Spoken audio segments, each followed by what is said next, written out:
नाथ अब तो ऐसी दया हो, हे नाथ अब तो ऐसी दया हो, जीवन निरर्थक जाने न पाए, जीवन निरर्थक जाने न पाए। हरे कृष्ण। सुबह सवेरे लेकर तेरा नाम प्रभु, करते हैं हम शुरू आज का काम प्रभु। सुबह सवेरे लेकर तेरा नाम प्रभु, करते हैं हम शुरू आज का काम प्रभु। शुद्ध भाव से तेरा ध्यान लगाए हम, विद्या का वरदान तुम्हीं से पाए हम। तुम्हीं से है आगाज, तुम्हीं अंजाम प्रभु, करते हैं हम शुरू आज का काम प्रभु। गुरुओं का सत्कार कभी ना भूले हम, इतना बड़े महान गगन को छूले हम। तुम्हीं से हर सुबह, तुम्हीं से शाम प्रभु, करते हैं हम शुरू आज का काम प्रभु। सुबह सवेरे लेकर तेरा नाम प्रभु, करते हैं हम शुरू आज का काम प्रभु। हरे वसुदेव सुतं देवं कंस चाणूरमर्दनं, देवकी परमानन्दं कृष्णं वन्दे जगद्गुरुं, श्रीकृष्णं वन्दे जगद्गुरुं। हरे कृष्ण। आप सभी चरणों में दंडवत प्रणाम। हरे कृष्ण। नारायणं नमस्कृत्य नरं चैव नरोत्तमं, देवीं सरस्वतीं व्यासं ततो जयमुदीरये।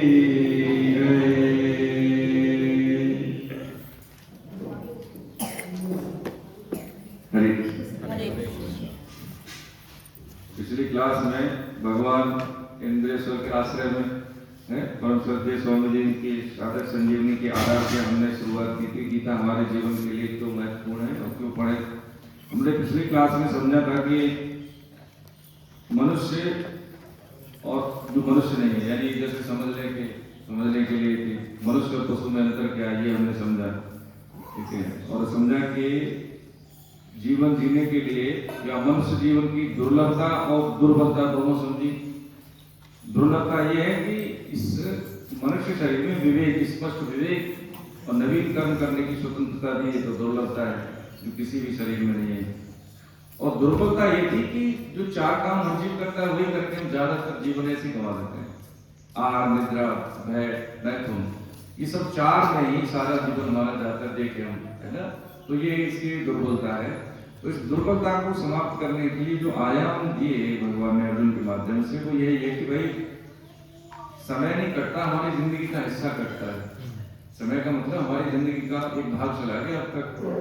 अब तक हम देखें कि सभी इतना अनुभव हम किए हुए हैं कि हमने जो भी मानक अपनाए जीवन को सुखी बनाने के लिए। ऐसे हम कहते हैं कि भाई हम भगवान के अंश हैं, लेकिन जानते हैं लेकिन मानते नहीं।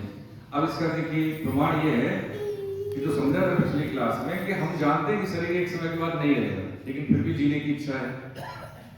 यानी सच्चित आनंद हम कहते हैं भगवान को, सच्चिदानंद रूपाय कहते हैं। तो इसका मतलब यही है हमारा कि जब सत का मतलब है कि हम हमेशा रहेंगे ऐसा हमें लगता है, लेकिन शरीर तो रहेगा नहीं।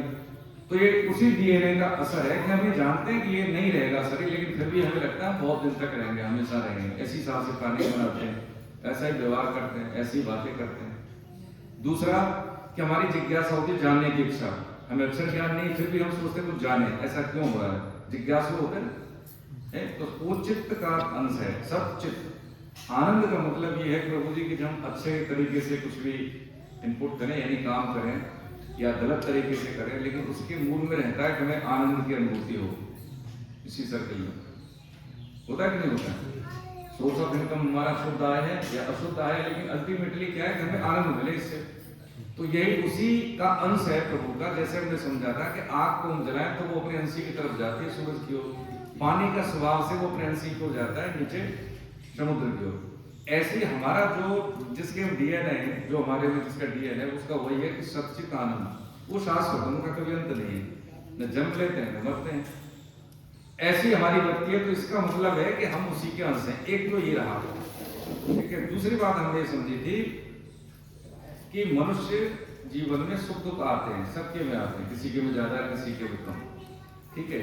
अब उस सुख दुख से प्रभावित होकर, हरे कृष्ण प्रभु जी, प्रभावित होकर जब हम कर्तव्य कर्म छोड़ देते हैं या निभा देते हैं, यहीं से हमारी, हरे कृष्ण, यहीं से हमारा क्या हो जाता है, रास्ता अलग होता है श्रेष्ठता का और पतन का। कोई व्यक्ति इसलिए श्रेष्ठ है कि उसने विपरीत परिस्थिति में भी अपने कर्तव्य कर्म को निभाया है।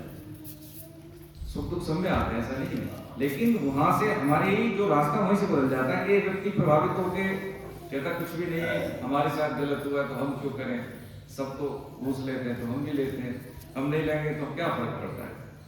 इसका मतलब है वो भी अशुद्ध वातावरण में उसने अपने आप को प्रभावित कर लिया, यानी विवेक का उसने स्पष्ट सदुपयोग नहीं किया। आगे हमने समझा था कि गीता एक प्रासादिक ग्रंथ है प्रभु जी। प्रासादिक ग्रंथ का मतलब ये था कि जैसे विषाद में ही हमारे शक्ति समझ, इसका हम सदुपयोग करने की पूरी कोशिश करें जितनी हमारी सामर्थ्य। कुछ कष्ट आ गया तो हम सोचते हैं कि कैसे निपटती हो। जीवन में विषाद नहीं है जिसके में उसको प्रसाद भी नहीं मिलेगा। हम देख जितने भी महापुरुष हुए हैं, जितने भी, है ना, तो सबको कष्ट मिले। भगवान आए, उनके जीवन से जब कष्ट निकालते हैं तो शायद न राम राम रहेंगे न कृष्ण कृष्ण रहेंगे। हमारे जीवन में जब तक संघर्ष है, और संघर्ष के बिना जीवन में उत्कर्ष होगा ही नहीं। उधार की जिंदगी लगेगी फिर हमको, है ना। एक बच्चे को हम देखो, उसकी परवरिश ऐसी हुई है कि उसको कोई परेशानी नहीं हुई जीवन में। एक ऐसा है जिसको शायद जीने के लिए भी बांधे हो गए हैं, रोटी सब्जी के लिए भी स्थिति, भैया आइए आइए यही बैठे। तो जो बालक अपने इफर्ट से, संघर्ष से तरासा हुआ है, उसका परिणाम ये होकर देखेंगे कि वो ग्रास रूट की तरफ उठता है ऊपर, और एक ऊपर से सुख सुविधाएं दे दी उसको, पैराशूटर की तरफ प्लांट कर दिए समाज में, किसी सरवाइव नहीं कर पाता। तो ग्रास रूटर हमेशा उठता है, ऊपर जाता है, उसकी इच्छा ऊपर रहती है, पैराशूटर की संभावना हमेशा नीचे जाने की। ये जीवन हमें मिला है इसलिए इसमें अपने आप को निखार करना है। हमने पिछली क्लास में ही समझा था कि यदि जीवन में विषाद है तो पक्की बात है भगवान कुछ ऐसा सिखाना चाह रहे हैं जो अद्वितीय है, यूनिक है, तो सिर्फ मेरे लिए है। जैसे हमारी सेल्फ एंटिटी है, हम क्यों अलग है, राजसी क्यों राजसी है, भाई साहब क्यों भाई साहब है, इनका नाम अलग क्यों। भगवान ने जो सत्ता अलग दे दी है शरीर के रूप में, तो पक्की बात है इसके माध्यम से कुछ अलग होने वाला है। हम जुड़वा भाई है, लेकिन फिर भी कुछ ऐसा विशेष अलग अलग होगा जो दोनों में समान नहीं है। ये हमारी विभिन्नता है, या इसकी मौलिकता भी हम कह सकते हैं इसमें। तो प्रसाद से ही, विषाद से हमें प्रसाद मिलता है। पहले अध्याय का नाम यही है, अर्जुन विषाद योग, है ना। तो उन्होंने क्या है, अब यहाँ पे भगवान ने बताया अर्जुन को, पहले तो इवैल्यूएशन किया उन्होंने पूरा, क्या बोल रहा है, क्या महसूस कर रहा है। उसके बाद जब केवल उन्होंने यही बताया कि कोई परेशानी परिस्थिति आए तो हमें क्या करना है, निर्णय लेने की क्षमता हमारी होनी चाहिए। हम कोई भी काम करें तो क्यों करें, इसके पीछे क्या मानक है कि मुझे क्यों करना चाहिए, और मुझे नहीं करना है तो इसके पीछे क्या मानक है कि नहीं करूँ।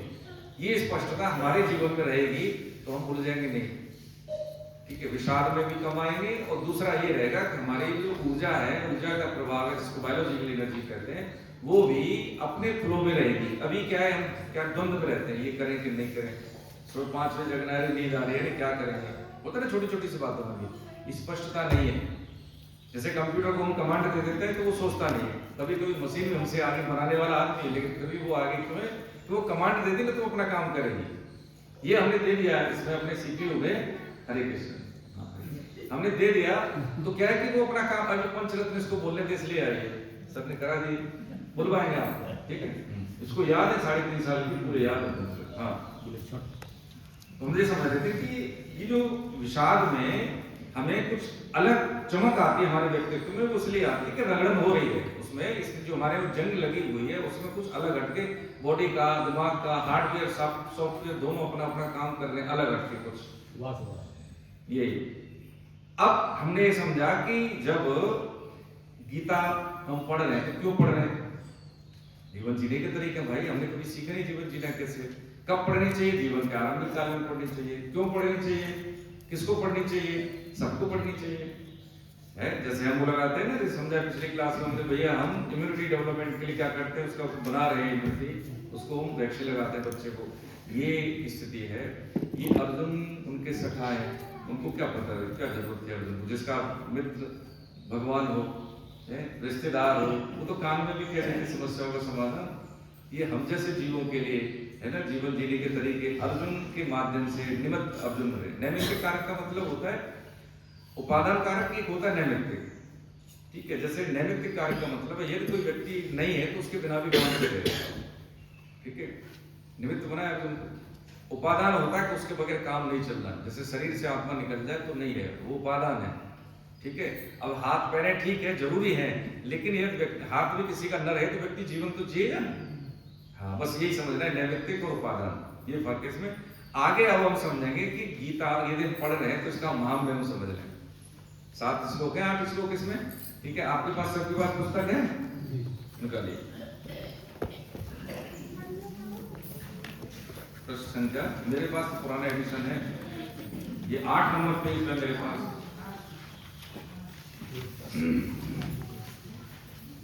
पहले अध्याय से जस्ट पहले का पेज, ये नई वाली किताब में प्रथम अध्याय अर्जुन विषाद योग में पेज नंबर 10। आपके धाम मेरे तो 8 पेज नंबर 10, ठीक है। पढ़े,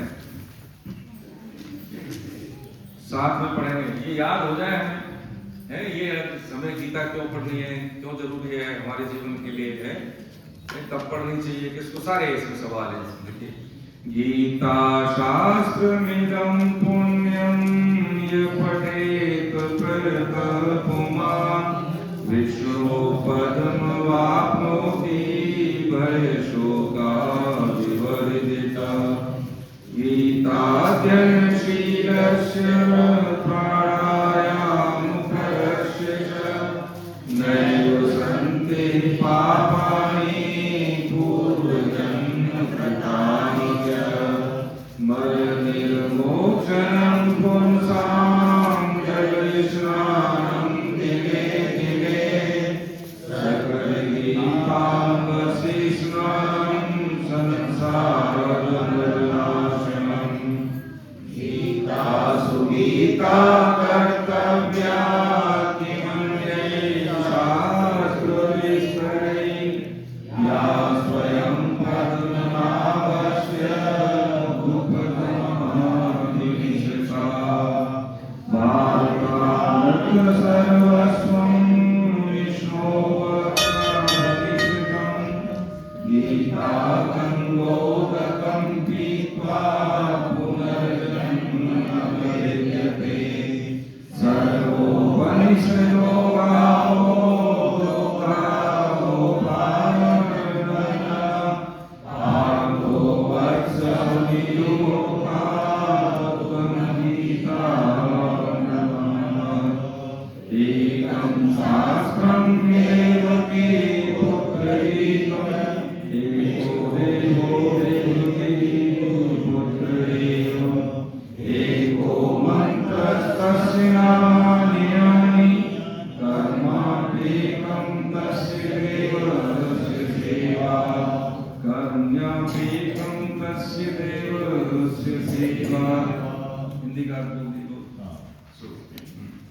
जिसने श्रीमद् भगवद गीता का थोड़ा सा भी मनन कर लिया, वह गंगा जल की एक बूंद का भी प्रतिदिन पान कर लिया, श्री हरि की थोड़ी भी अर्चना कर ली तो यमराज के यहाँ उसकी चर्चा नहीं होती है। ये पेज नंबर 9 है नए गीता का।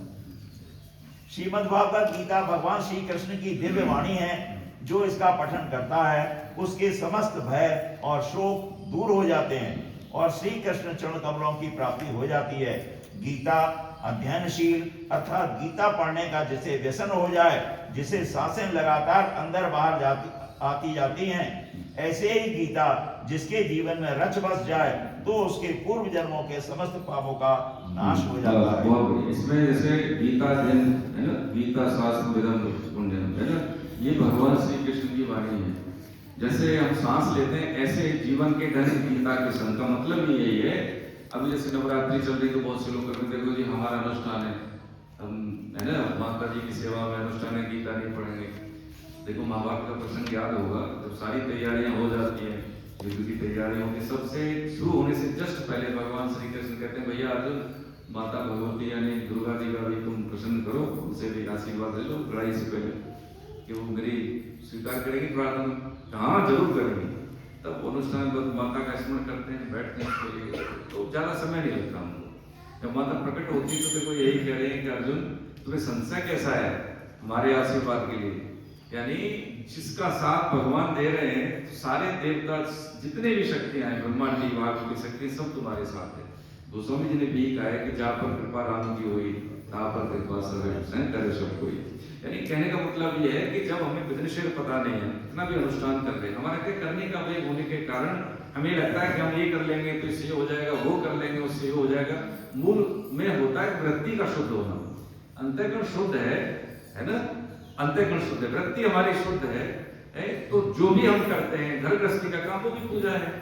समझने की बात है कि अनुष्ठान करने चाहिए, ऐसा नहीं है कि माता भगवती के अनुष्ठान की बात करें। बात समझने की है कि किसी भी एक काम के लिए दूसरा नियमित काम छोड़ना ठीक नहीं है। पूजा पद्धति हमें नहीं मालूम, विघ्नशील मालूम नहीं है, शौचाचार पता नहीं है, द्रव्य हम उपयोग करते हैं वो भी शुद्ध नहीं है, तो अनुष्ठान कैसे सफल होगा। अधिकतम हम ट्राई करते हैं कि शुद्धता का ध्यान रखें, लेकिन फिर भी गीता से हमें शौचाचार पता लगता है, पूजा पद्धति का मालूम हमें होती है। कहीं पे विघ्नशेद है हमें पता नहीं है तो अंग वैभव में कुछ कमी रह जाए उसमें तो उसका मेकअप हम कैसे करें, ये हमें यहाँ से पता होता है। सबसे पहले गीता, यही भगवान बार बार कह रहे हैं। अच्छा अर्जुन शक्तिशाली है, ठीक है, सर्वश्रेष्ठ धनुर्धर है सृष्टि में, और क्या है कि वो धनंजय यानी धन की कोई कमी नहीं, लेकिन फिर भी विशाल है। हम क्या है बताइए, जीवन में हमारे पास पद है, प्रतिष्ठा है, ऐश्वर्य हमें लगता है हमारे पास धन इकट्ठा बहुत कर लिया है, क्यों गुप्ता जी हमें कष्ट नहीं आएंगे बताओ, है ना? नहीं मैं आपकी बात नहीं कर रहा हूँ लेकिन ये मानक नहीं है जीवन को सफल करने के, हम समझ लें से अर्जुन के सामने क्या कर रहे हैं, है ना? सृष्टि में जो भी हमारे पास साधन है ये हमारे भय शोकादि वर्जन, क्या क्या भगवान ने भय शोकादि वर्जन। ईश्वर ने करे ऐसा हो, अभी हमें जाना पड़े दुनिया से तो डर लगेगा कि नहीं लगेगा? भय, जब तक भय है तब तक हम सही ट्रैक पर नहीं है। अध्यात्म ये कहता है कि जब तक भय है सही ट्रैक पर। देखिए एक सत्य घटना बता रहे हैं, पॉल ब्रेंटन ये थे आपके इंग्लैंड के जर्नलिस्ट, जब हमारा भारत उपनिवेश था तो भारत भ्रमण में आए और भारतीय संस्कृति को काफी महत्व देते थे, लेकिन कुछ उनकी शंकाएं थी जैसे हमारी होती है। तो काशी गए, काशी में एक संत थे, उसमें 1930 और 31 की बात है, 30 के आसपास की। तो उन्होंने बोला तिवारी साहब के विशुद्धानंद जी के पास गए और उनका चरित्र एक योगी का कथामृत लिखी है योगानंद गिरी जी महाराज ने, उसमें भी उनका प्रकरण है। जब भारत जब पहले ही धर्म संकट के बाद दूसरी धर्म संकट को उन्होंने ही मतलब जो संबोधित किया था भारत की ओर से योगानंद गिरी महाराज ने। जब विशुद्धानंद जी के पास गए तो उन्होंने कहा कि महाराज सब ठीक है लेकिन हमारे कुछ शंका है।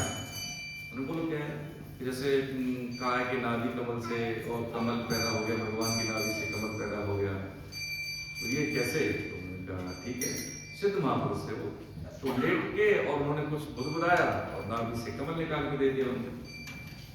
मैंने कहा एक मारण यंत्र है आपके यहाँ जिसको ब्रह्मास्त्र कहते थे कि इसे निकाल देते वो मार के आता था वापस नहीं आता। तो उन्होंने ऐसे तिनका पड़ा था, ऐसे उठा के ऐसे किया, वो चिड़िया उड़ रही थी तो ऐसे कर दिया, तिनका तो नीचे गिर गया लेकिन वो चिड़िया मर गई। उन्होंने पास की चिड़िया को रुकवाया, देखा तो वो मर गई। उन्होंने कहा एक संजीवनी चीज होती है कि आपने शुक्राचार्य जी वाला कि वो मरे हुए आदमी को जिंदा कर देती है, तो उन्होंने वो अपना जल लिया और उसको छिड़का, छिड़िया जिंदा। ये सत्य घटना है 30-31 के आसपास, ठीक है। तो उन्होंने बोला दिस इज स्पिरिचुअलिज्म। उस जर्नलिस्ट ने बोला कि नहीं नहीं, ये अध्यात्म नहीं है, अध्यात्म तो इससे ऊंची चीज। हम समझ रहे हैं, देखिए क्या समझ रहे हैं, गीता पढ़ने के बाद समझ। तो उन्होंने कहा अध्यात्म इससे बहुत आगे की चीज है भाई, ये अध्यात्म नहीं है। अब यहाँ एक बात समझे कि अध्यात्म क्यों नहीं है कि जैसे सिद्धियां, किसी को मन की बात जान ले, कहाँ कहाँ क्या हो रहा है वो सब देख ले, ये अध्यात्म नहीं है।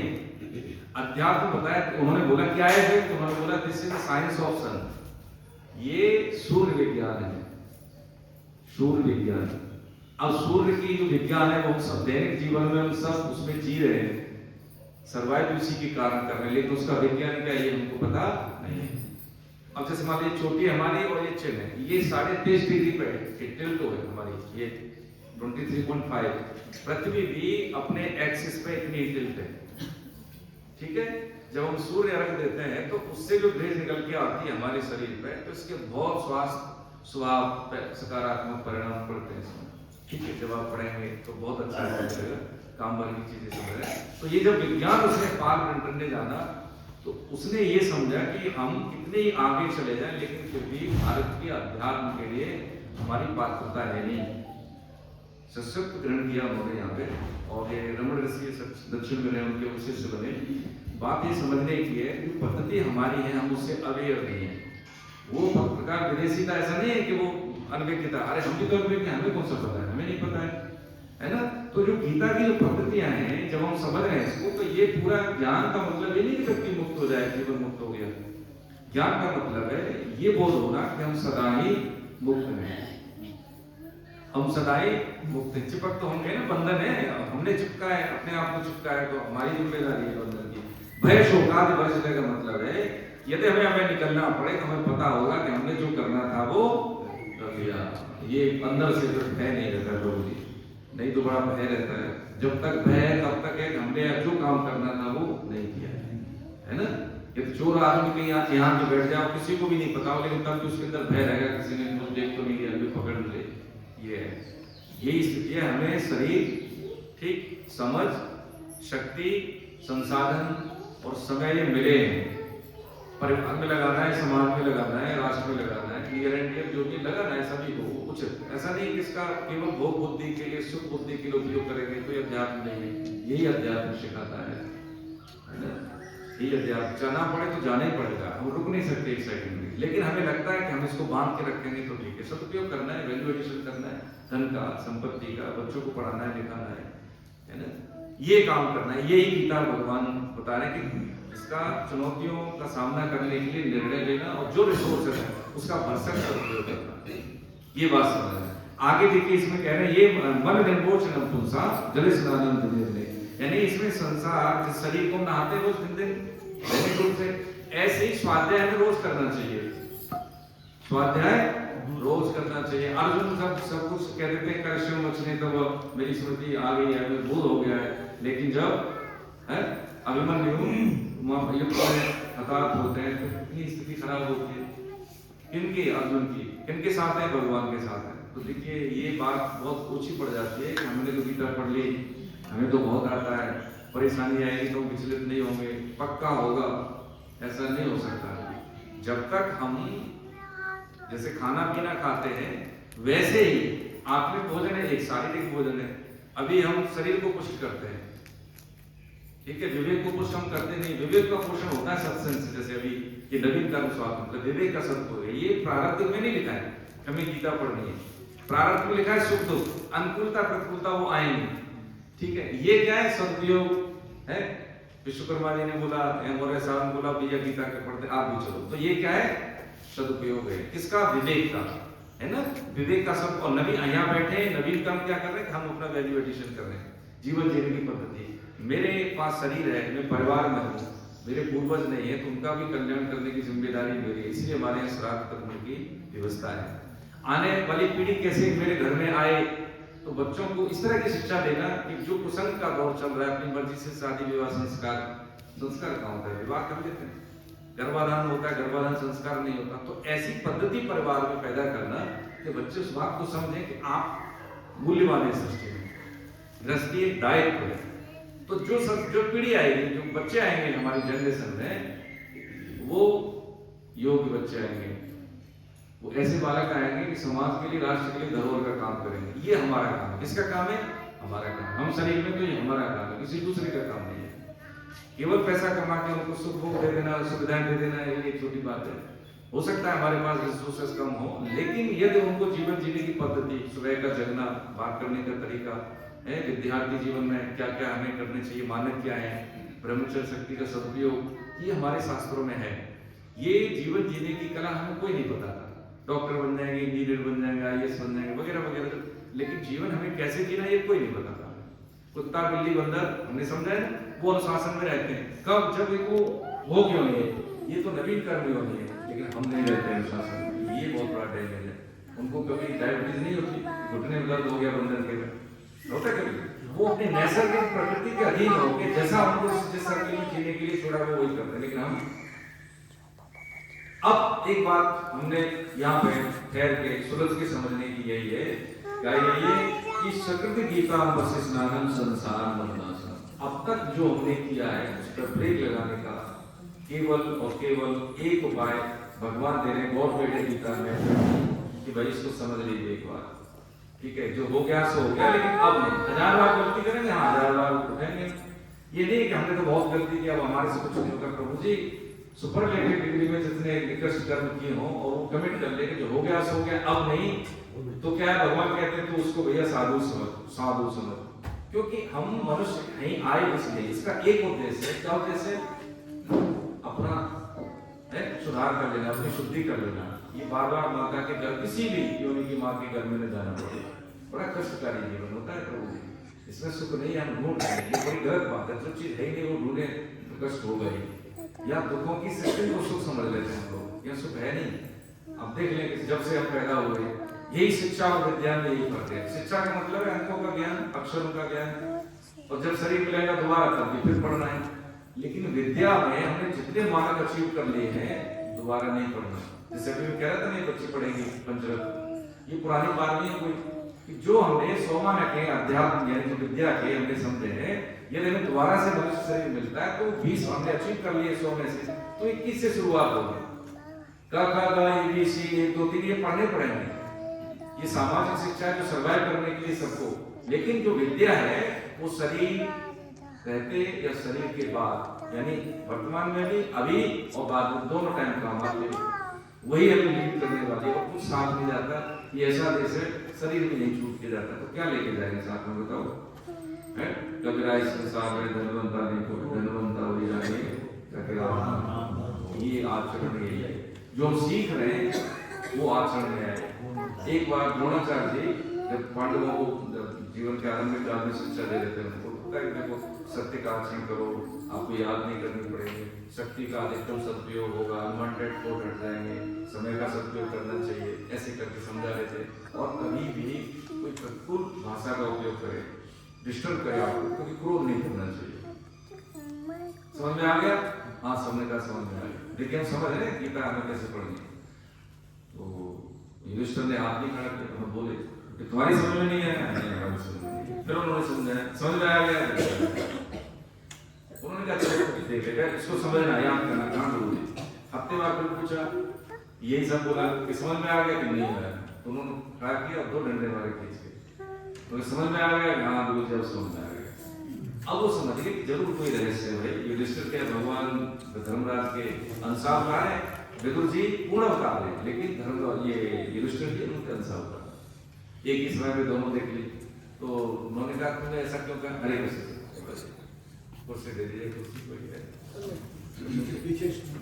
तो उनमें क्या हुआ कि जब उन्होंने पूछा ऐसा क्यों कहा, कि गुरुजी जो आपने सिद्धांत बताए थे वो तो मैं समझ गया था, मैंने करके देखे थे तुरंत ही, तो मैंने कहा समझ में आ गया। लेकिन जो अंतिम बताया था कि क्रोध नहीं करना है, तो ऐसी कोई परिस्थिति मुझे मिली नहीं, कोई प्रतिकूल परिस्थिति दे, कोई अपमानित करे, तब भी मेरा क्रोध मुझ में नहीं आया, क्रोध से प्रभावित नहीं। मैंने देख लिया आपने डंडे मारे, नहीं गुस्सा है, तो नहीं करना। ये तो जब तक आचरण में उतारे नहीं। अब इस बात से द्रोणाचार्य जी इतने प्रभावित हुए कि युद्ध में ही सबसे ज्यादा विश्वास किसका था? युधिष्ठिर का अपना जीवन दांव पे लगा दिया उन्होंने कि ये कभी झूठ नहीं बोलता, ये सुशांत नहीं बोलता। हो सकता है इसको नुकसान हो जाए लेकिन फिर भी ये सही बोलता है। आप देख लें ये है ना, जब युद्ध की रणनीति होती थी ना, जब कृष्ण भगवान पांडवों के साथ वो ये स्ट्रेटेजी बनाते थे, तो दुर्योधन युधिष्ठिर के पास जाता था, ए भैया बताओ ना क्या है, वो बता देते थे उनको। हाँ वो बता देते थे आज ये वो आदमी झूठ बोलता ही नहीं। तो कृष्ण क्या करते थे, दो मीटिंग करते थे, एक युधिष्ठिर के साथ और एक बिना युधिष्ठिर के। अब देखिए नीति और रणनीति में यही फर्क होता है। हमारी नीति क्या है, हमारी संस्कृति की नीति है कि भाई है जीना है तो दूसरों को भी जीने देना है, हम सब एक हैं। किसी का भगवान स्वर्ग में होता है, किसी का भगवान कहीं और होता है, हमारा भगवान तो कण कण में होता है, सब में होता है। एक नीति है ना हमारी, हम किसी पे कभी कोई अत्याचार नहीं करते, सबको स्वीकार करते हैं, सहिष्णुता है हमारी, ये नीति है हमारे। तलाक शब्द नहीं, एक बार वर्ण कर लिया तो 7 जन्मों का संबंध होता है, आप सभी जानते हैं है। लेकिन रणनीति का मतलब ये होता है कि हमारी नीति के अनुपालन में कोई बाधा पैदा हो तो तदनुकूल हमें बदलाव कर देना चाहिए, ठीक है, इसी को कहते हैं रणनीति। तो हम गृहस्थ हैं, भगवान ने गीता भी दी है, गांधी भी दिया है, भगवान ने शास्त्र भी दिया है तो शस्त्र भी दिया है। गृहस्थ और विरक्त दोनों के जीवन जीने की पद्धति और आयाम अलग अलग है, क्योंकि विरक्त भी ग्रस्त से तो पैदा होता है, यदि ग्रस्त में मान्यताएं नहीं है, अनुशासन नहीं है, सुरक्षा नहीं है, राष्ट्रभाव नहीं है ना, मूल्य नहीं है, परंपराएं नहीं है, तो आगे कैसे हम सर्वाइव करेंगे। आप समझ रहे हैं हम सब लोग चीजें, गीता पढ़ रहे हैं, माला लेके बैठ जाए और हमें तो जी कुछ नहीं करना है, भगवान से भरण, तो एक उम्र और एक हरे कृष्ण एक पद्धति की बात है। तो लेकिन मैं गृहस्थ हूँ, मैं विद्यार्थी हूँ, मैं परिवार को लीड कर रहा हूँ, मेरे सामने माता पिता हैं, बच्चे हैं, तो उनकी सुरक्षा, उनकी देखभाल और हमारी मान्यता है, उस मान्यताओं की रक्षा करना हर एक व्यक्ति का दायित्व है, ठीक है। कोई व्यक्तिगत रूप से हमारी जो अवहेलना करे वो अलग बात है, लेकिन कोई राष्ट्र, कोई हमारी पूजा पद्धति, कोई हमारे इष्ट, कोई हमारी मर्यादाओं के बारे में कुछ बोल रहा है तो हमें जरूर रोकना चाहिए। लड़ने की बात नहीं है, समझने और समझाने की बात है। जब हम किसी गलत को हम रोकने की कोशिश करते हैं, टोकने की कोशिश करते हैं, तो एक बार व्यक्ति जरूर सोचता है कि नहीं ये गलत है, किसी को कोई आपत्ति हो सकती है। लेकिन अगर सोचते हैं हमें क्या लेना देना, ये हो रहा है तो हमें क्या मतलब, हमसे होगा तो देखा जाएगा, वो फिर गलत चीज है। क्योंकि हमने मौन स्वीकृति दे दी ना, और उसमें हमने अनुमोदन दे दिया है ना, काल सुनत अनुमोदन करेंगे। कहते हैं कि जो जुआ खेल रहा है एक खड़ा है, दोनों को सजा मिलेगी। इसका उल्टा कि कोई अच्छा काम कर रहा है, अरे भाई पढ़ने जाए गीता जा रहा है, ठीक है, सुबह जल्दी जाकर यहाँ बैठना चाहिए, तो जो कर रहा है उसको भी वही परिणाम मिलेगा और उसको भी वही मिलेगा जिसने अनुमोदन किया है। समझ रहे हैं? ये देखिए भाव से ही परिणाम मिलते हैं ना। अच्छे के साथ जब हम अनुमोदन भी कर देंगे, हम यहाँ मिला देंगे, तो उसका परिणाम भी हमें मिलेगा जो कर रहा है। और बुरे के साथ हमने हामियां मिला दी, मौन स्वीकृति दे दी, अपना कुछ इनपुट नहीं दिया, तो अपराध बोध हमें भी लगेगा उसको। इसलिए हम यहाँ आपकी बात तो बात में नहीं मानी चाहिए। देखिए प्रहलाद ने नहीं मानी है, भरत जी ने माँ की बात नहीं मानी है ना, विष्णु ने भाई की बात नहीं मानी, देख रहे ना हम चीजें। लेकिन बात करने का तरीका ठीक था ना उनका, अनुमोदन किया, बात के साथ विवाद थोड़ी दुर्व्यवहार किया। उन्होंने कहा पिताजी गलत है, सही नहीं है, बस इतना सही करना है, अपना काम करना है। आगे गीता में भगवान देखिए पढ़ लेंगे, आपके पास भाव आते हैं कि महाभारत से संपूर्ण सनातन वांग में है का सार है श्रीमद् भगवद गीता। 4 वेद है, 18 पुराण है, महाभारत है, श्रीमद् भागवतम है। आप देखें ना कितने ग्रंथ हैं, हम कितना पढ़ पाएंगे और कितना समझ पाएंगे उसको, कितना समय हमारे पास। आगे बोलेंगे नहीं बेटी नहीं दरअसल नहीं गलत बात, ये सब कहते हैं आगे तो बहुत अच्छी लड़की है और आप बोल रहे बीच में, ठीक है आप सुनो। तो समझने का सिर्फ यही था कि सभी ग्रंथों का साथ भगवान ने गीता में दिया है, सभी वेदों का साथ देते तो उपनिषद होता है ना, उपनिषद का सारे गीता, तो गीता का भी सारे को 18 अध्याय में समझेंगे, अभी समझेंगे तो ठीक नहीं, वो समझ में आएगा नहीं ना। पहले हमें समझ लें कि ये मेरे शरीर में मान लो विटामिन की कमी है, कोई प्रोटीन की कमी है, कोई कह रहा है चलो कार्बोहाइड्रेट की कमी है, तो अलग अलग कितना खाएंगे। तो ऐसे कहते हैं कि डॉक्टर कहता है भैया आप कैप्सूल ले लो फूड सप्लीमेंट की तरह, ये काम वही चीज है। गीता जिसने समझ ली भाव से, पक्की बात है जो कहेगा व्यक्ति वो या जो करेगा वो किसी न किसी ग्रंथ का हिस्सा होगा। ये गीता समझ गए चीजें। हमारे पास जितना समय है 700 श्लोक है, भगवान ने है कितने के 574 के, 84 अर्जुन के, 41 के संजय ने, एक गायत्री क्लास के, सारा योग करें तो 700 होगा। इन श्लोक में ही 574 श्लोक में ही 574 इनके ख्याल से आई थिंक है ना, पूरे पूरे ग्रंथों का सार भगवान ने दे दिया। गॉड वेट किसने दिया? भगवान ने, जो सृष्टि के लिए होता है। अब अलग से ग्रंथ पढ़ने की क्या आवश्यकता है? यह नहीं है कि पढ़ना नहीं चाहिए, आवश्यकता है, अगर आपको लगता है तो पढ़ें, लेकिन इससे आसान ये हो जाएगा कि जो ग्रंथ का पढ़ने की जो पद्धति है वो यही है। ठीक है, गीता पढ़ लेंगे, मानस की हर्षों पर मंत्र लगेगी हमको, आप समझ रहे हैं? किसी भी सहज टीका में जैसे साधे संजीवनी है, ठीक है, परम श्रद्धे उनके जो प्रभुपाद स्वामी जी की है, एक यथारूप गीता, तो कोई पढ़ने की कोई दिक्कत नहीं। उन्होंने तो इंग्लिश में लिखी है, ये तो भाव है हिंदी में जो मिलता है, जहां से भी रुचि हो, एक ही बात है, कोई फर्क नहीं उसमें। ठीक है, आगे भगवान यहाँ पे कहते हैं एक ही शास्त्र अर्थात देव की पुत्र, यानी शास्त्र की संज्ञा दी है गीता को, ठीक, और एक वो देवो, यानी भगवान के रूप में देव एक ही देखा जाए तो क्या जड़ का संचलन हो गया ना। जो भगवान के प्रयास हमारे सब उनकी तरफ हम कर देते हैं तो देवी देवता जो भी हमारे कुल परंपरा में सबकी पूजा हो जाती है। यहाँ तक हमें अपने कुल रीति रिवाज के अनुसार सब करना ही है, लेकिन जड़ का संचलन कर दिया तो पत्तों के लिए अलग से सींचने की आवश्यकता नहीं है। एक वो मंत्र नामा यानी भगवान का नाम ही मंत्र है, एक ही मंत्र है ईश्वर का नाम, है ना। नाम संकीर्तनम में से सर्व पाप प्रणाशनम, है ना। आगे कर्मयापेकम तस्य देवस्य सेवा, कर्म क्या है कि जो भी हम कर्तव्य कर्म करते हैं और भगवान के केंद्र में रहते हैं तो यही उनकी सेवा है। अब इसमें सवाल ये उठता है कि हमें ईश्वर कैसे मिलेंगे। मान लो हम सब जीते हैं, हमने समझ लिया ना जीने का उद्देश्य क्या, हमने समझा था ना, हम जीते क्यों है, ठीक है, अपने को शुद्ध करने के लिए, मुक्ति के लिए, भगवत साक्षात्कार के लिए बताया आप सबने, ठीक है। तो कैसे साक्षात्कार होगा, यानी भगवत प्राप्ति कैसे होगी, ठीक है, साक्षात्कार कैसे होगा, है कोई बताए? नाम जप, और कोई बताए? संकीर्तन भाव से कर्म करें, और कोई बताए? बढ़िया है सब, ठीक है।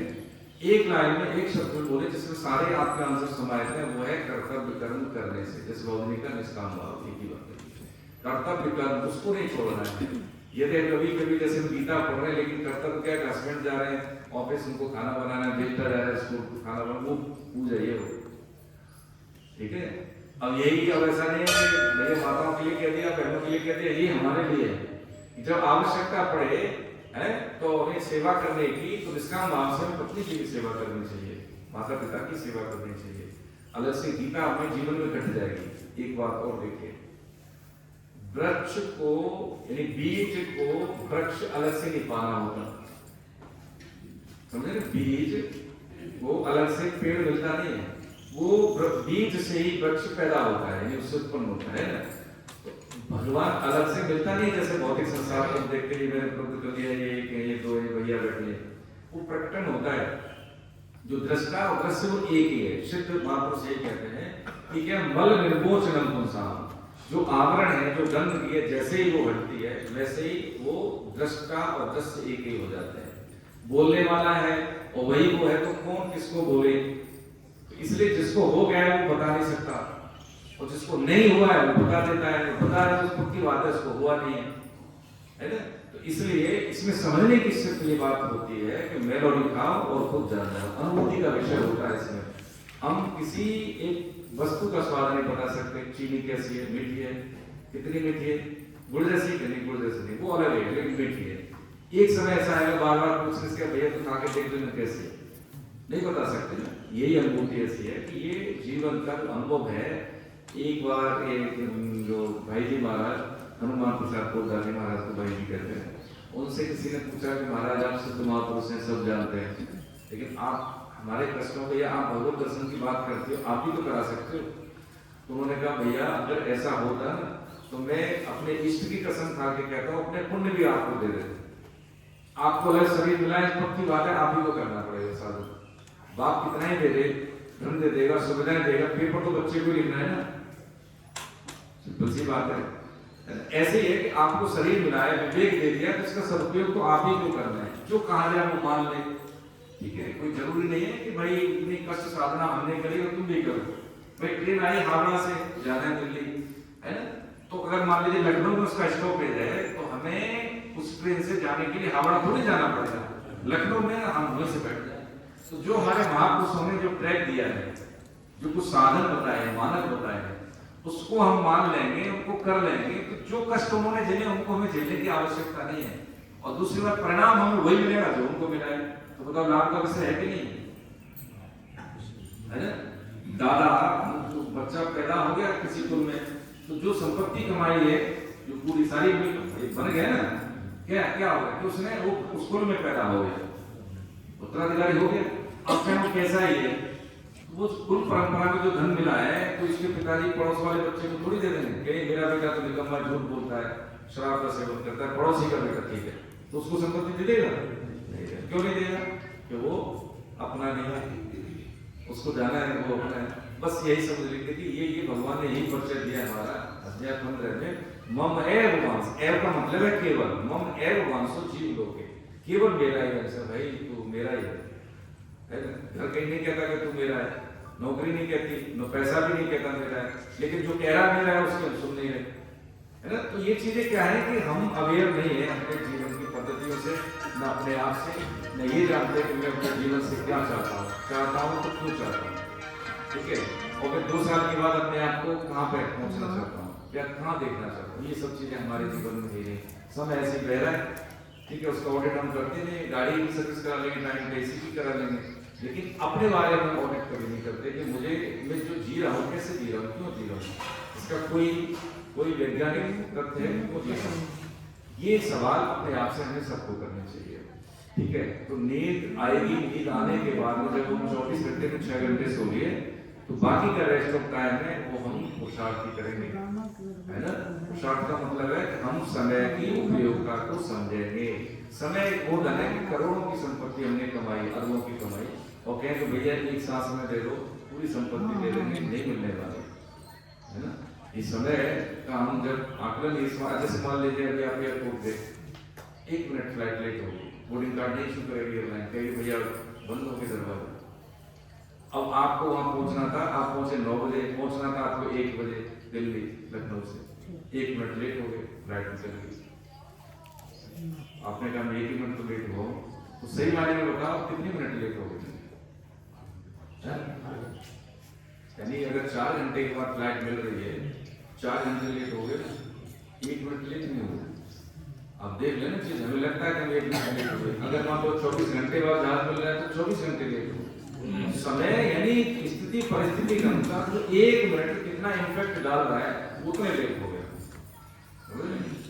ये बात बहुत जरूरी है। आप देखें कि यदि जीवन में हमने सत्य का सेवन किया और समय का अनुपालन किया, तो 2 टूल है, तो विवेक भी अपना काम करेगा, नवीनतम स्वातंत्र होगा, वो अच्छा ही होगा, है। बिगड़ी जन्म अनेक की सुधरे अभी आज, ये सूत्र हम जीवन में अपना। एक तो क्या निकटता हटा रहे, बिल्कुल कुशन छोड़ रहे हैं, कुशन के लिए बाहर नहीं जाना, मोबाइल है हमारे पास। हम जब अकेले होते हैं तब हम कैसा सोचते हैं, क्या व्यवहार करते हैं, देखिए औकात हमारी वही होती है, सबकी वही है। अकेला यानी जो एकांत है, एकांत का हम कैसे सेवन कर रहे हैं, और वो सिद्ध मत है, शास्त्र मत है प्रभु जी, तो सबकी बात है कि हम पे ठीक रहते हैं। देखिए मोबाइल साइलेंट करके लाया करें, हमने तो साइलेंट करके लाया, कोई बात नहीं, तो क्या करें, मैं भी साइलेंट करके लाया, इससे क्या होता है, लेन गड़बड़ा जाती है। हम बैठ रहे सप्ताह में, इसको हमें कैसे जीवन में उतारना है, ठीक है। एक तो हमने निवेदन किया था कि उद्देश्य राइटिंग लिख लेते हैं हम सब लोग, लिखने की बात से ज्यादा हमारे बड़े जन है, तो कोई बात नहीं, 7 बार बोल लें, नहीं तो लिखें कि मेरे जीवन का उद्देश्य क्या है, जो भी हमने बनाया है, प्रभु प्राप्ति, प्रभु प्रेम की प्राप्ति, मुक्ति, जो भी है, जो भी आपने समझा है। दूसरा क्या स्वाध्याय है, 10 मिनट हो, 20 मिनट हो, आधा घंटा हो, गीता पढ़े डेली, जो हमने पीछे का कंठस्थ करा उसको। तीसरा आपने समझा था नाम जप, जो कहा है, 2 लकड़ी रगड़ते हैं तो आग पैदा होती है, ऐसी नाम और जवान के घर्षण से हमारे जो अंतःकरण शुद्ध होता है। कुसंग है, जो वासनाएं हैं, जो होता है ना, जो निकृष्ट विचार हैं, वो भस्म हो जाते हैं। नाम, देखिए नाम से होता क्या है कि जैसे मान लीजिए अब आप भैया से बोलो कि भाई तुमको 1 करोड़ का फ्लैट लेना है, पैसे कम है, तो क्या करोगे, समझ रहे हैं जीवन की पद्धति देखिए हम आगे बढ़ने से तो आप करेंगे 1 करोड़ नहीं लेकिन मुझे लेना है तो कुछ पैसे कमाएंगे, टाइम लगेगा, धन बल इकट्ठा करने के लिए पे करेंगे, फ्लैट आपने खरीद लिए। ऐसे ही है कि मुझे क्या चाहिए, तो मुझे मेरी अनुभूति नहीं हुई, मैं हूँ क्यों, शरीर में क्यों आ गया, विज्ञान क्या है, जो यही खाने पीने के लिए मैं जाऊंगा कहाँ, एक बार ये शरीर छूटेगा तो उसके बाद होगा क्या, ये सब चीज मुझे जाननी है। तो उसके लिए क्या करेंगे, साधन करेंगे, कुसंग हटाएंगे, शुद्ध आय का सेवन करेंगे, स्वाध्याय करेंगे, शास्त्र अध्ययन करेंगे, नौकरी पे शामिल करेंगे, सब करेंगे, यही परफॉर्म भी तो करना है। साधन करते हैं तो भजन बल से, नाम बल से क्या होगा, धीरे धीरे क्या होगा कि एक शक्ति आएगी। ठीक है, अब जैसे धन इकट्ठा करना है, आप खर्च करते हैं तो कैसे इकट्ठा करोगे, जीवन यापन के लिए खर्च करने के बाद आप जोड़ेंगे तभी तो धन इकट्ठा होगा। ऐसे ही हम भजन करें, साधन करें, नाम जप करें तो बताएं नहीं, बचाएं उसे, बचाएं। बचाने का मतलब है विपरीत परिस्थिति में तब भी नाम चलाने में क्या फर्क पड़ता है, खाना खाते सोचते चित्त तो कहीं है लेकिन चित्त लगा दे नाम में, विपरीत परिस्थिति में तो क्या भजन का बचना, भजन का बचना, तो क्या हुआ, भजन में भजन बढ़ा। अब उसमें कोई विचलन भी आएगा जीवन में तो व्यक्तित्व तो हमारा डिगेगा नहीं, परेशान नहीं होगा। यही है भजन का बचना, भजन का बचना, फिर भजन में भजन बढ़ा तो परिस्थिति आई तो हम उससे विचलित नहीं हुए, तो हमारा क्या हुआ कि जो हमारा भजन बल है उससे हमने किसी को भी हम दे सकते हैं, किसी को मतलब है किसी को बच्चे को दे सकते हैं, हमारे पूर्वजन का कल्याण के लिए दे सकते हैं, और अपना कल्याण खर्च कर दिया जैसे दे सकते हैं तो ऐसा नहीं कमी हो जाएगी, उससे कमी नहीं होगी, बस अपना तपस्या का फल हमने दूसरे को दे दिया तो इसका भी तो परिणाम होता है। दान करते हैं ना, उसका परिणाम होता है कि नहीं होता है, ये भी तो भजन दान किया है, उसका भी परिणाम, इससे नुकसान कभी नहीं होता। जब हम भजन बल दे देते हैं, ऐसे ही क्या है, जब हम भजन बल देते हैं तो हमारा प्रारब्ध उससे नष्ट होता है, बिल्कुल नष्ट होता है। ये तरीका है कि हम अपने प्रारब्ध के अधीन होके, सिद्ध महापुरुष ही कहते हैं कि हम प्रारब्ध को बदलने के लिए आए भाई, ये अंतिम अवसर है मनुष्य जीवन से, क्या है कि ये हमें फिर दोबारा किसी माता के गर्भ में न जाना पड़े, लेकिन हम केवल भोग बुद्धि, सुख बुद्धि के कारण, काम क्रोध लोभ मोह मद मत्सर के कारण, ईर्ष्या द्वेष के कारण पता नहीं कितनी योनियां जन्मित कर लेते हैं। मनुष्य जीवन में किए हुए कर्म का परिणाम ही होता है कि हमें शरीर मिलना। हम यहाँ बैठे हैं तो पक्का प्रमाण है कि हमारे बहुत सारे जन्म हुए मनुष्य के। बच्चा पैदा होता है, माता की गोद में आता है, उसको दूध पिलाने की ट्रेनिंग नहीं देती, रोना हंसना, तो जो जीवन को सर्वाइव करने के लिए जो नैसर्गिकता जरूरी है भगवान देते हैं, ये इस बात का प्रमाण है कि उसके बहुत सारे मनुष्य जीवन हुए। स्तनपान माता का करता ही नहीं करता है, कोई ट्रेनिंग नहीं देता उसको, उसके बाद की बात अलग होती है। लेकिन जो यही बात समझने की है कि अभी हम खोल में हैं, यहाँ पे आई शरीर में जीवात्मा और सर्वाइव की, एक समय के बाद वो चलेगी, शरीर तो ही रह गया। तो ये यात्रा है, इसमें कोई किसी का नहीं छूटता है, निरंतर छूटा है। अब तक जो छूटा ही है ना, बचपन के दोस्त मित्र, घर गांव जो भी होगा, और आगे कुछ संयोग होता है, पीछे से वियोग होता है, आगे कुछ संयोग होता है पीछे, तो संयोग वियोग से प्रभावित होकर संयोग वियोग हमें सीख देते हैं, उनसे भी सीख लेनी चाहिए, है ना। संयोग हो रहा है उससे वैल्यू एडिशन, वियोग हो रहा है तो उससे द्वेष भी करना है, कोई बात नहीं, तो क्या करें, वियोग तो होना तो सेवा कर लें उनकी, तो वियोग भासेगा नहीं, माँ बाप है ना, भाई भौजाई है, समाज है, राष्ट्र है, उसकी सेवा कर ले जितनी हो सकता है। और देखिए इससे शरीर फिट रहेगा, स्वास्थ्य ठीक रहेगा, करने की दक्षताएं शरीर में हमेशा रहेंगी। लेकिन जैसे ही क्या होता है कि गरीब अमीर की परिभाषा हमने समझी थी एक बार, गरीब कौन, जो मेरे लिए, मैं यानी मेरे लिए कोई दूसरा अपना खर्च कर दे, वो गरीब है। पैसे ज्यादा उससे कोई लेना देना, गरीब कौन, जो मेरे लिए दूसरा कोई समय दे दे, खर्च कर दे, प्रेम करे, मैं करूं उनको मेरे से सब करे, ये गरीब है। अमीर का मतलब क्या कि देखिए भाई है कुछ नहीं मेरे पास, लेकिन क्या है, मानसिक सेवा, मेरा हृदय चाहता है कि भैया स्वस्थ रहे, मैं अपनी तपस्या का फल आपको दे दूं कि आपके कष्ट दूर हो जाए। अरे बहुत ज्यादा परेशान हो बैठने, अरे मैं भगवान से प्रार्थना करता हूँ आज की माला आपके नाम। अच्छा, इससे कोई नुकसान होगा? कोई नुकसान नहीं होगा। अब इससे क्या फायदा होगा कि मैं मेरे सब मेरे सत्य घटना बताऊं, दिल्ली मेरे हमारी पोस्टिंग थी, तो एक भैया थे, 2 बेटे थे, अच्छा उन्होंने पढ़ाया, बहुत ज्यादा मतलब वो उच्च पद पर नहीं थे, वो इंजीनियर थे सिविल के, छोटे से पद पे, वो रिटायर हो गए, बच्चे सब चले, सर कोई नहीं, अब घर में रहते थे मियां भी, तो उन्होंने बोर्ड लगा दिया अपने घर के आगे कि यहाँ प्लम्बिंग से संबंधित सारी समस्याओं का समाधान निःशुल्क किया जाता है, सामान आपका, मजदूरी का कोई चार्ज नहीं। ठीक है, अब देखिए समझ रहे तो जीवन कैसे उन्होंने सरल बनाया। हुआ क्या कि एक को पता लगा, दो को पता लगा, फोन नंबर लिख दिया, तो जाते थे अपना थैला करके चले गए आगे करके। अब देखिए कोई पैसा ही लेते नहीं, छोटा मोटा काम है, कोई जरूरत नहीं है, नौकरी ठीक कर दी, छोटे मोटे काम कर दिए तो निःशुल्क हो गया। अब क्या करते हैं कि जैसे इनका बर्थडे कोई बेटे का है, कुछ घर में इवेंट हो तो चाचा को बुला सकते। अब दो बालक को मतलब नहीं, मतलब उनका इतना परिवार हो गया, खा रही है, बीमारी है, खाना बन रहा है कि नहीं बन रहा है, आंटी जी भी बड़ी कोई परेशानी, खाना भी कोई दे जा रहा है, कभी कोई पूछ रहा है, कभी कोई पूछ रहा है। भजन संकीर्तन करते तो इतनी भीड़ हो जाती है उनके दरवाजे पर। अब वो कहते हैं मेरी संतान दो नहीं भैया, मेरी तो सीमित संतान है। मतलब उन्होंने अपने दायरे को फैला दिया ना, दायरे को फैला दिया। बस यही चीज सीखनी होती है कि मैं क्या दे सकता हूँ। ऐसे लोगों की बड़ी डिमांड है भाई, लोग प्राइवेट बैंक में जाते हैं, प्राइवेट की संस्था में इसलिए जाते हैं वो सर्विस ठीक मिलती है। हम सर्विस दे रहे हैं, बताओ क्या प्रॉब्लम है? सर्विस देने में कोई दिक्कत नहीं है हमें, तो लेने वाले को क्या प्रॉब्लम है? उसको तो चाहिए है। देखो ईमानदारी की बात बताऊं, अपने बारे में बोलना नहीं चाहिए, लेकिन छोटा सा सरकारी नौकरी जैसे हमारी तो लोग बसते हैं, कोई कहने वाला तो नहीं, निकालने वाला भी नहीं। ये मिलना जितना कठिन है सरकारी, तो निकालना भी बहुत कठिन है, ऐसे ही निकालता कोई। तो हमारा तो होता है बहुत से कहते हैं सर जो कोई काम न करे हम बोले दे दो, ठीक है, ज्यादा कम की चिंता छोड़ दो, जो कोई नहीं करना चाहे आप हमें दे दो, ठीक है। मैं कभी ये नहीं कहता भाई चपरासी नहीं है तो हम नहीं भी कर लेते हैं, कोई दिक्कत नहीं, ठीक है। धीरे धीरे सालों हो गए, अब लोग समझ गए कि जो करना होगा तो ये करेगा, नहीं करना होगा तो कभी नहीं करेगा। अब टेंडरिंग होती है हर डिपार्टमेंट में होती है, कई बार तो लोग सेकंड थॉट से बात करते हैं, लेकिन हम प्रेम से बात करते हैं इसको। वो भी जान गया कि नहीं करेगा और ये है तो कभी रुकेगा भी नहीं, उसको कोई जरूरत नहीं है। तो जो हमारा वातावरण ऑफिस का भी है और जो घर का भी है, यहाँ का भी है, क्या सेवा है, हकीकत सत्य यही है, ऐसा नहीं बनावटी बात है, सत्य है कि सब में ईश्वरीय प्रभु, सब में, ये आप सब जानते हैं। खोल अलग अलग है, कोई पत्नी के रूप में, कोई भाई के रूप में, कोई बेटी के रूप में, कोई बेटा के रूप में, कोई पति के रूप में, माता पिता के रूप में, सब है ईश्वरीय।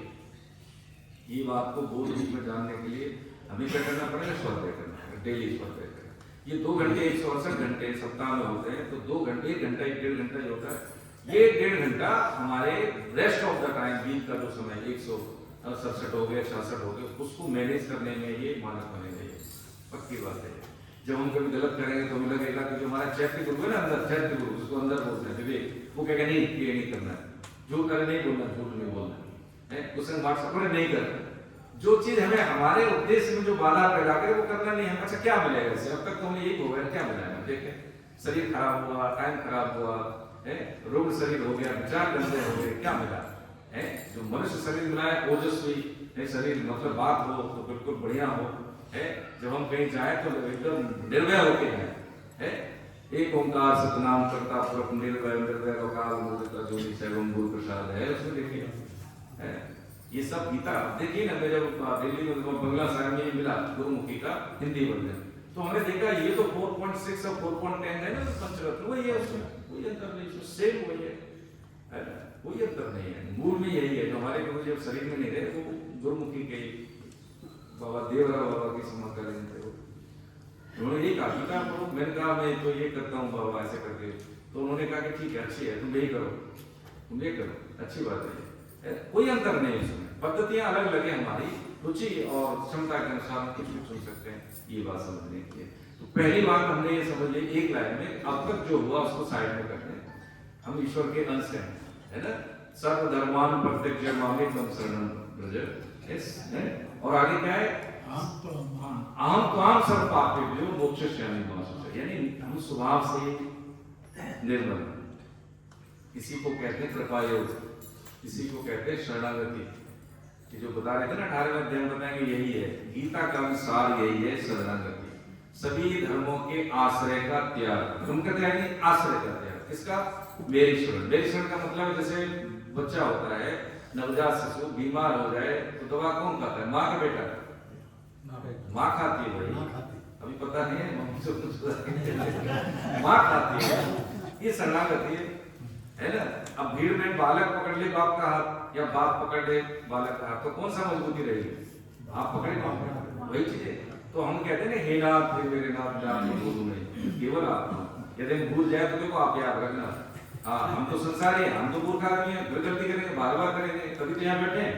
राम आए होंगे, कृष्ण आए होंगे, तब भी हम रहे होंगे किसी भी रूप में, कुत्ता बिल्ली बंदर पेड़ पौधे किसी भी रूप में हो सकता है इंसान, लेकिन हमारा उद्धार नहीं हुआ है दुर्योधन था, पांडव भी थे, है रूप तो उनको भी दिखाया, नहीं दिखाया दुर्योधन को, लेकिन कहाँ सुधरा, नहीं सुधरा। दर्शन भी हो जाए भगवान के तब भी कोई कल्याण हो निश्चित नहीं है भैया, कि हनुमान ने प्रभु जी है ना, चरणों में निवेदन यही है। तो क्या है, वृत्ति जब तक शुद्ध नहीं हुई तब तक व्यक्ति शुद्ध होगा नहीं। इसलिए गंगा से बढ़कर गीता क्यों है, क्योंकि गीता क्या, गंगा हमें जाना पड़ेगा, व्यक्ति को शुद्ध करती है माँ गंगा, लेकिन वृत्ति उसकी गंदी होने के कारण फिर वो दोबारा से गंदा हो जाएगा कृष्ण मिलेगी।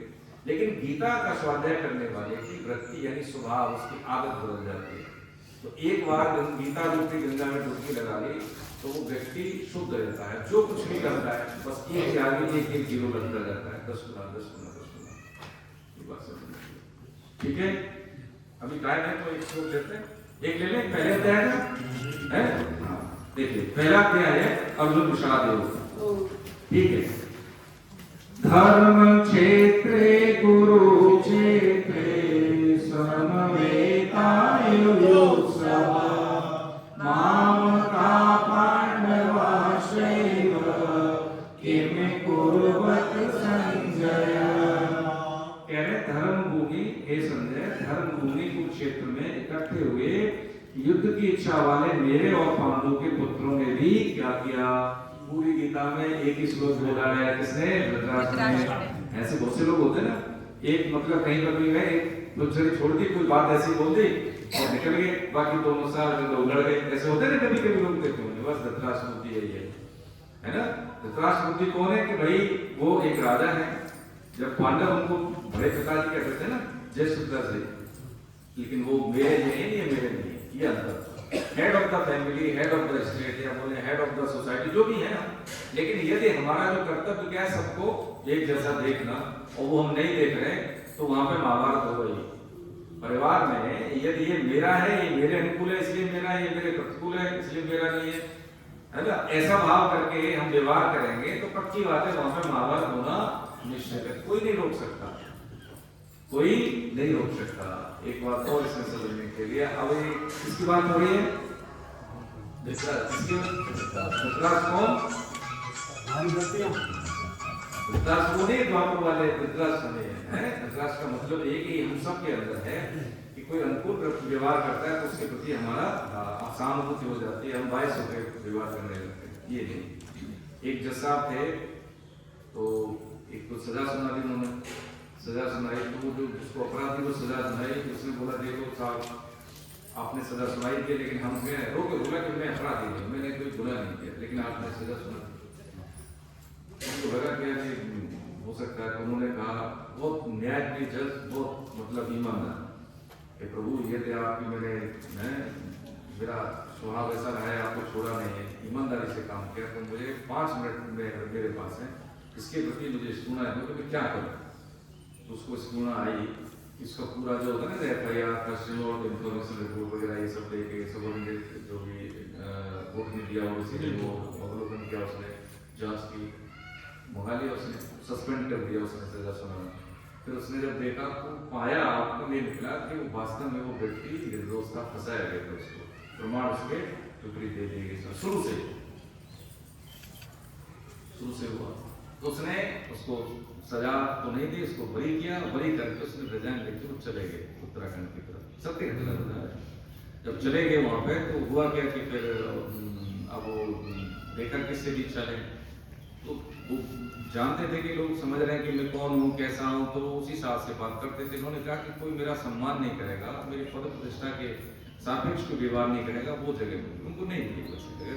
तो उन्होंने कहा कि अब इतना जलन हुई अंदर कि जिसके लिए मैंने छोड़ा, अब मैं वापस जाऊंगा तो मैं यहीं पे अपना जीवन समाप्त कर लेता हूँ। ऐसे अंदर से भाव आया तो पीछे से नारायण नारायण करके किसी सन्यासी ने उनको पकड़ लिया। तो उन्होंने कहा क्या कर रहे हो, कैसे, नहीं कुछ नहीं करना, ऐसा फालतू की बात मत करो, नारायण नारायण बच्चा, नारायण नारायण वो। तो ऐसा लगा, अब वो सिद्ध महापुरुष भगवान ही थे, कोई ऐसा वो हटके उनको दिखाई नहीं थे, तो उन्होंने केवल नाम पकड़ लिया, कोई गुरु नहीं बनाया, नाम पकड़ लिया, नारायण नारायण। इतना नाम जपा कि उनके नस नाड़ी में नाम था। और ऐसे जैसे गीता भवन एक बार गए थे तो ऐसे लगते थे, वो छड़ी थी उनकी पीतल जैसी, तो वहां से ध्वनि आती थी, नारायण नारायण नारायण नारायण। ये नाम जप की शक्ति है, नाम जप की। है। नाम ही से बड़ा है, नाम की तरह नाम नहीं है, भगवान भी नहीं है। ये बात समझ रहे हैं चीजें, है ना। जब हम जितना है, जैसे हाथ से काम मुंह से राम, बसों का काम हमारा, काम करते समय नाम का वचन करते हैं, तो हो सकता है आप जैसे कबीर दास जी, रैदास जी सबको जानते हैं, जिनको ज्यादा साहित्य ज्ञान, शब्दावली, भाषा का ज्ञान नहीं था, निरक्षर तो नहीं कह सकते उनको, लेकिन उनको ज्यादा ये सब ज्ञान नहीं था, शाब्दिक ज्ञान नहीं था। लेकिन जो बोलते थे अच्छे अच्छे प्रकांड पंडित उस बात का जवाब नहीं दे पाते थे, अब सब जानते हो, है ना। साउथ के पंडित आए थे, चैलेंज किया, लेकिन सबको हरा दिया, कबीर दास जी को नहीं हरा पाए। नाम की शक्ति, ये बहुत है नाम के सामने। हाँ, तो इसमें क्या है, अब ये जो हेड ऑफ द फैमिली की बात समझे हमने, यहीं से ये महाभारत को क्या है कि 10 दिन युद्ध हुआ, भीष्म पितामह जब धराशायी हो गए, तब संजय जाते हैं। ये आपको पता है कि संजय को दिव्य दृष्टि दिए, तो 10 दिन पीछे का बताते हैं। तो जो दिव्य दृष्टि वाला है वो व्यक्ति, उसके लिए पास्ट, फ्यूचर और वर्तमान एक ही जैसा दिखता है उसको, ठीक है। 10 दिन के युद्ध के बाद उन्होंने उनको लाइव टेलीकास्ट कर दिया, जैसे होता है ना, दिखा रहा है जी। अभी भी तो नहीं करते हैं कि यूट्यूब में सेव कर लिया, बाद में दिखा दिया, है ना। पहले भी ऐसी चीजें थी, तो ऐसा नहीं, रिसर्च ही तो हुई है, रिसर्च मतलब पुनः खोज। पहले एग्जिस्ट करती थी सारी चीजें, लेकिन अभी क्या है, तकनीकी ज्ञान के आधार पर हम करते हैं। पहले आध्यात्मिक ज्ञान था, ये सब चीजें थी, पहले एग्जिस्ट करती थी, ठीक है। तो आज हम पहले अध्याय का इतना श्लोक लेंगे, लेकिन जो हमने थॉट समझे हैं गीता को पढ़ने से पहले, गीता पढ़े कैसे, जैसे होता है ना कि इंजीनियरिंग करें तो क्या है, पहले पात्रता हासिल करें, है, उसको समझने के लिए क्या मानक अपनाने, हमें इंजीनियरिंग सीखनी, ऐसे अध्यात्म में प्रवेश करना है तो कोई कठिन बात नहीं है, केवल समझना है हमें उसमें प्रवेश करने के क्या तौर तरीके मानक है। सत्य का सेवन करना है, शुद्ध आय का सेवन करना है। गीता हम पढ़ रहे हैं, जो हम जानते हैं तो किसी पे घटाना नहीं, वो अपने पे घटाना है। कि हम जो जान गए वो इवैल्यूएशन दूसरे का करें तो वो ठीक नहीं है, वो फिर प्रॉब्लम हो जाएगी। इवैल्यूएशन करना है तो अपना करें, ठीक है।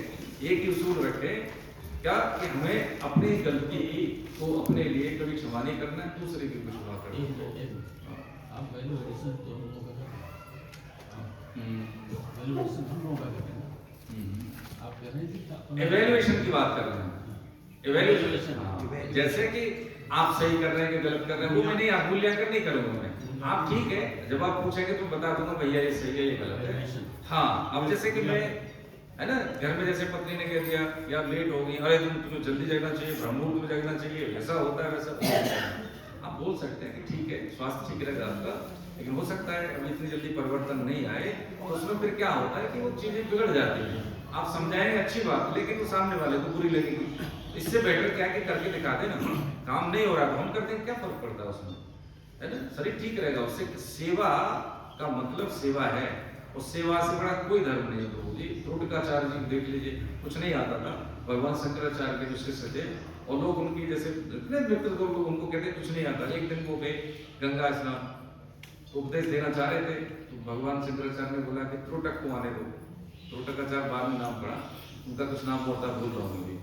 तो साथी बोले उनके शिष्य कह रहे उनको क्या गुरु जी कहा, वो तो अंग सेवा में रहते हैं, उनको कुछ आता तो नहीं, क्यों इंतजार करें। उन्होंने कहा नहीं इंतजार करें। अब देखिए, केवल नाम जप और गुरु सेवा की बात है, उनको कोई शास्त्रों का ज्ञान नहीं था। लेकिन जब त्रोटकाचार्य जी आए तो उन्होंने कहा बेटा हाँ, एक व्याख्या, एक उन्होंने सूत्र बोला, इसकी व्याख्या करो। केवल गुरु के वचनों से ही ये कहते व्याख्या करो, तो उन्होंने पूरी व्याख्या की। त्रोटकाचार्य नाम पड़ा फिर उनका, है ना चीजें। तो जब कोई सेवा कर रहा है, घर में पत्नी होती है, सेवा में रहती है, हमें लगता है इसको कुछ आता नहीं है, होता है ना, नौकरी होता नहीं, माता बहने हाउस वाइफ है, और वो देखा जाए तो हम लोग क्या कहते हैं इसको कुछ नहीं, और महत्व नहीं देते, उनके निर्णय को महत्व नहीं देते। और सबसे बड़ी बात है, सबसे ज्यादा आता उसी को है जो निष्काम भाव से अपना खाना भी हिस्से, अपने हिस्से का खाना भी दे दे, उसके बराबर हम कर सकते हैं क्या? कितना ही खाना हम तो चटकारे लेके खा जाते हैं, उसके लिए बचा ही नहीं। लेकिन हम पूछते हैं कि आपने खाया कि नहीं खाया, खाना बहुत बढ़िया बना, अच्छा बनाया, कभी कहते हैं?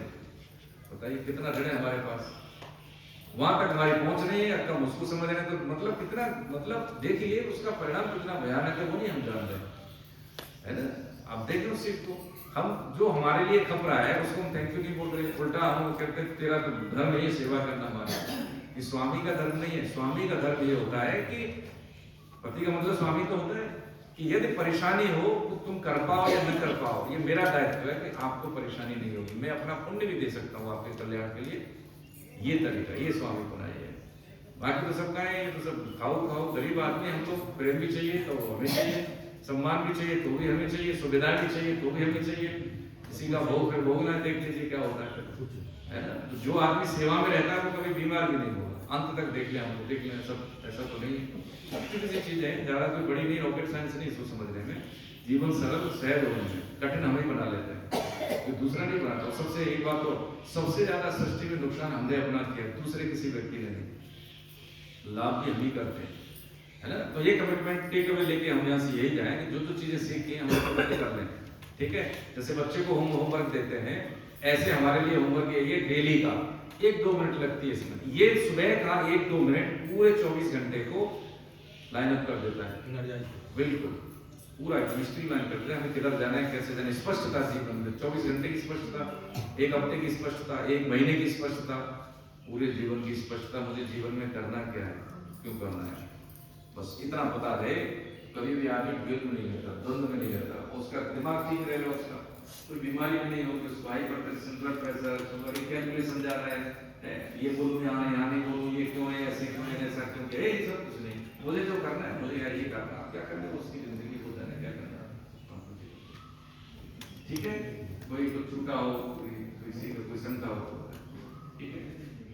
नेक्स्ट क्लास से हम दूसरा श्लोक शुरू करेंगे, ठीक है, नियमित क्लास की। ताकि अभी ये ओरिएंटेशन था गीता पे, यदि हमें कभी बोलना है, बच्चे को भी समझाना है, तो हम बता सकें कि गीता क्या है, क्यों है और किसके लिए, और पढ़े तो कैसे पढ़े, इससे क्या लाभ होगा, ये सब होगा, ठीक है। हरे कृष्ण। आ जाओ बच्चे, इधर आ जाओ। अब देखो ये पंचरत्न याद है, देखो उसको कहाँ गई, कहाँ गई?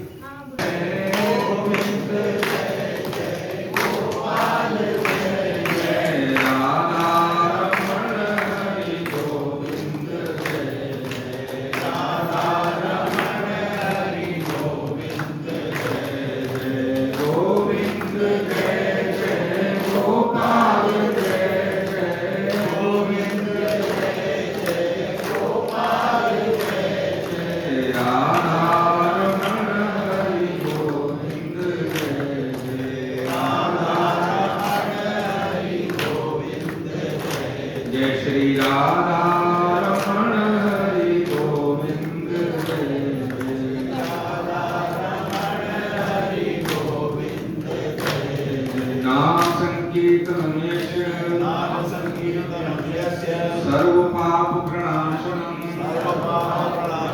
प्रणामो दुख शमनस्तम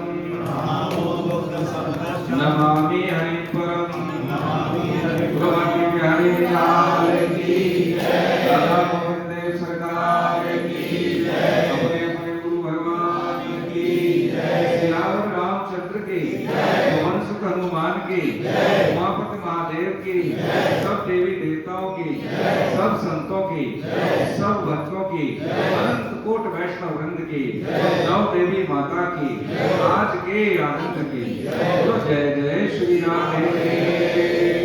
हे नाथ, हे मेरे नाम, मुझ पे कृपा करो, मैं आपको भूलूं नहीं, मैं केवल आपका हूँ, आप ही केवल मेरे। बहुत बहुत धन्यवाद। आगे